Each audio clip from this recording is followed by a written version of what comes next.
One of the three men convicted of killing Ahmaud Arbery will no longer plead guilty to a federal hate crime charge. Lawyers for Greg McMichael said in a filing overnight that they are ready for a trial to begin on Monday. This comes just days after a judge rejected a plea deal in the case.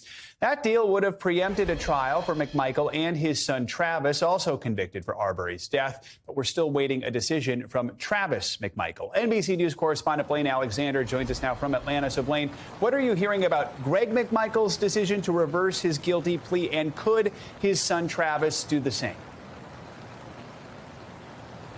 Well, Joe, that's what we're going to find out later this morning. That hearing is set to begin at 10 a.m. So all of this comes after a rather drama-filled day in court on Monday. It started with the Arbery family essentially saying that they in no way agreed with the plea deal that had been reached between the McMichaels and the DOJ. And the judge essentially agreed and said, you know what, I don't want to be tied to the sentencing guidelines that were reached in this plea agreement, so I'm just not going to accept the terms.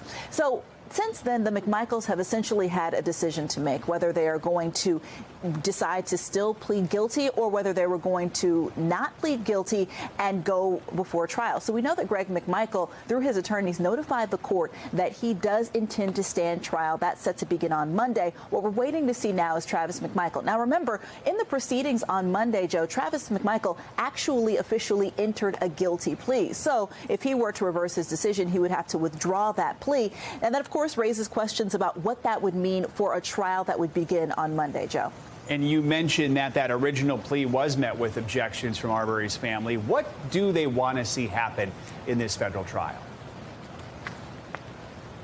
You know, Ahmaud Arbery's mother, Wanda Cooper Jones, has been very adamant. She does not want to see these men serve time in federal prison. Essentially, she believes that that would be giving them what they would prefer, their preferred treatment. She says she wants them to serve time in a Georgia state prison. She says that's where I pay my taxes. That's where they killed my son. That's where I want them to serve their time.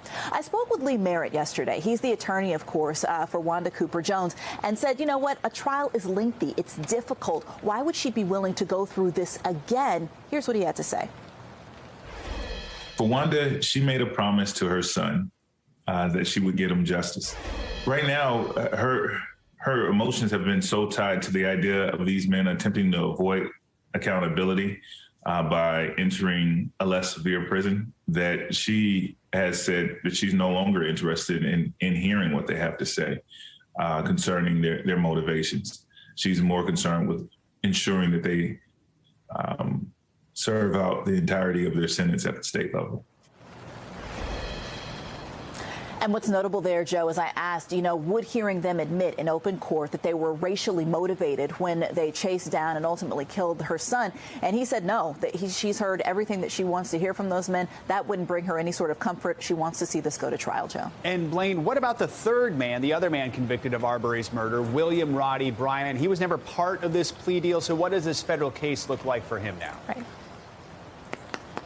Well, he's starting trial as well. Like you said, he was never part of the plea deal that was reached between the McMichaels and the DOJ, so he is going to trial. Remember, he received a different sentence from the McMichaels. They received life without the possibility of parole. He received life with parole. So again, he's decided to go ahead to trial, and that's set to begin on Monday. Joe.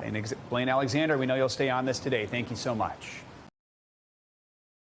Thanks for watching our YouTube channel. Follow today's top stories and breaking news by downloading the NBC News app.